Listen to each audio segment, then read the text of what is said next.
माननीय श्री इकरा चौधरी जी। धन्यवाद सभापति महोदय, आपने मुझे इस विशेष चर्चा पर बोलने का मौका दिया। भारत के संविधान के 75वें वर्ष की चर्चा के मौके पर मैं सबसे पहले संविधान बनाने वालों की दूरदृष्टि को सलाम करती हूँ। एक युवा सांसद के तौर पर मैं अपनी उम्मीदों को संविधान के साथ जोड़कर खास तौर पर ये बताना चाहती हूँ कि आज हमारे देश में पिछड़े, दलित, अल्पसंख्यक समुदाय को किस तरह अपने संवैधानिक अधिकारों और आज़ादियों की हिफाजत के लिए हर रोज मुश्किलों का सामना करना पड़ रहा है। Doctor B.R. अम्बेडकर के कथन से अपनी बात रखना चाहती हूँ। उन्होंने कहा था, मुझे अपने भारतवर्ष पर फक्र है कि जिसके पास ऐसा संविधान है जो लोकतंत्र, समाजवाद और सेक्युलरिज्म को संजोता है। लेकिन आज ऐसा लगता है जैसे संविधान की किताब तो है पर इसे चलाने वालों का ईमान गुम हो गया है। आज हिंदुस्तान में हर वर्ग को किसी न किसी चुनौती का सामना करना पड़ रहा है, मगर अल्पसंख्यक, खास तौर पर मुसलमानों पर जो कहर टूटा है वो किसी से छुपा नहीं है। ये लोग सिर्फ अपने मजहबी पहचान की वजह से निशाने पर हैं। संविधान का अनुच्छेद 15 कहता है कि किसी भी नागरिक के साथ धर्म, जाति या किसी और वजह से भेदभाव नहीं होना चाहिए, लेकिन हकीकत इसके उलट है। हालात इस कदर बिगड़ चुके हैं कि hate speech, mob lynching, bulldozer द्वारा घरों को गिराने की घटनाएं आम हो गई हैं। खास तौर पर उत्तर प्रदेश में, जहां ऐसा लगता है जैसे कानून के नाम पर जंगल राज चल रहा हो। संभल में जो हुआ वो सबके सामने है। पुलिस के संरक्षण में निर्दोष लोगों की हत्या की गई और सरकार ने चुप्पी साध ली। अल्पसंख्यकों पर हिंसा बढ़ती जा रही है, मगर सत्ता में बैठे लोग या तो आंखें मूंदे हुए हैं या फिर इन घटनाओं को बढ़ावा दे रहे हैं। हद तो तब हो जाती है जब न्यायपालिका की बात भी अनसुनी कर दी जाती है। सुप्रीम कोर्ट ने मॉब लिंचिंग पर 11 सूत्रीय निर्देश जारी किए थे। इसमें साफ कहा गया था कि राज्य सरकारें और पुलिस इस तरह की घटनाओं को रोकने और दोषियों पर सख्त कार्रवाई करने के लिए जिम्मेदार है, लेकिन आज भी इन निर्देशों पर अमल नहीं हो रहा है।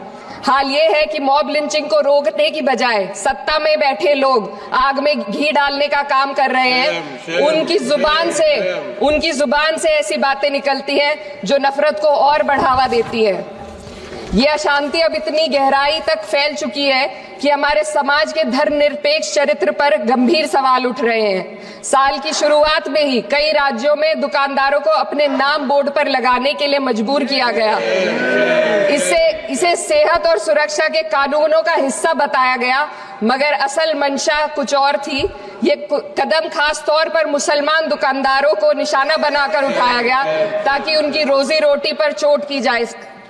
पिछले हफ्ते मुरादाबाद में एक मुस्लिम डॉक्टर को हिंदू बहुल्य मोहल्ले में घर खरीदने पर विरोध झेलना पड़ा। वजह बताई गई कि इससे मोहल्ले की सामाजिक शांति बिगड़ जाएगी। अब आप ही बताइए, क्या ये वजह सही है, जायज है? असल में ये छोटी बड़ी घटना इस बात का सबूत है कि सांप्रदायिकता को बढ़ावा देने वाले बयान और नीतियां हमारे समाज को अंदर से खोखला कर रही है। उत्तर प्रदेश में यति नरसिंहन ने बेहद घटिया बयान दिया, लेकिन सरकार इन बयानों पर कोई कार्रवाई नहीं कर रही।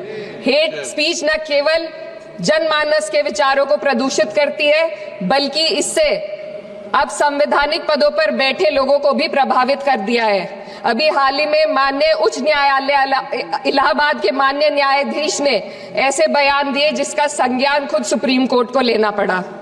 संविधान के अनुच्छेद 29 और 30 ने अल्पसंख्यकों को उनके मजहबी और सांस्कृतिक हक दिए हैं ताकि वो अपनी पहचान को बचा सके और अपने संस्थान चला सके, लेकिन आज उन्हीं हकों पर हर तरफ से चोट की जा रही है।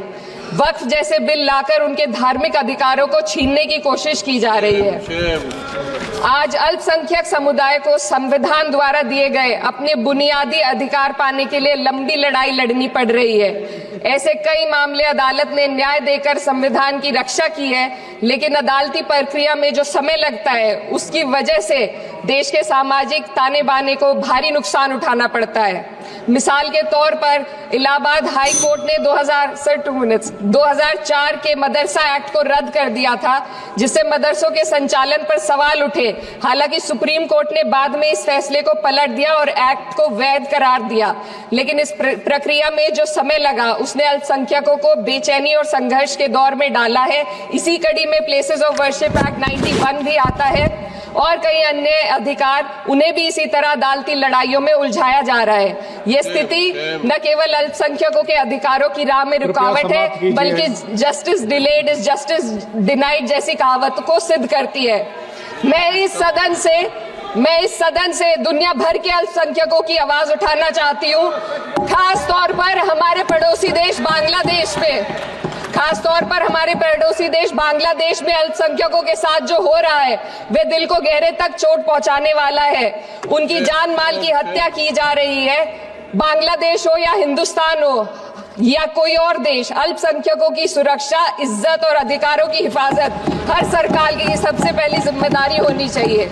मैं इस सदन से अपने देश के अल्पसंख्यकों के साथ बांग्लादेश के पीड़ित अल्पसंख्यकों की आवाज को एक साथ उठाना चाहती हूँ। ये वक्त की पुकार है कि हम सब मिलकर ये सुनिश्चित करें कि किसी भी इंसान को उसकी पहचान या मजहब के कारण डरकर जीने पर मजबूर ना होना पड़े। जहाँ हक छीने जाते हैं वहाँ अमन खो जाता है। ये बात हर सरकार को समझनी चाहिए। अगर हम सच में अपने संविधान का सम्मान करना चाहते हैं तो हमें नफरत और भेदभाव को खत्म करना होगा। हमें ये दिखाना होगा कि ये मुल्क हर वर्ग, हर जाति, हर धर्म और हर समुदाय का है, और जब तक ऐसा नहीं होगा तब तक संविधान की आत्मा सिसकती रहेगी। सर, अपनी बात को खत्म करते हुए मैं एक शेर अर्ज करना चाहती हूँ। ये दाग दाग उजाला, ये शब गजीदा शहर, वो इंतजार था जिसका, ये वो शहर तो नहीं। लेकिन अगर इस सदन में बैठे हम सभी सदस्य ये ठान ले कि हमें संविधान के मूल्यों को लागू करना है और उसे लागू करने का प्रयास करें, तो वह सुबह जरूर आएगी जिसके लिए लाखों भारतवासियों ने अपने जानों की कुर्बानी दी थी। श्री हनुमान बेनीवाल जी, श्री हनुमान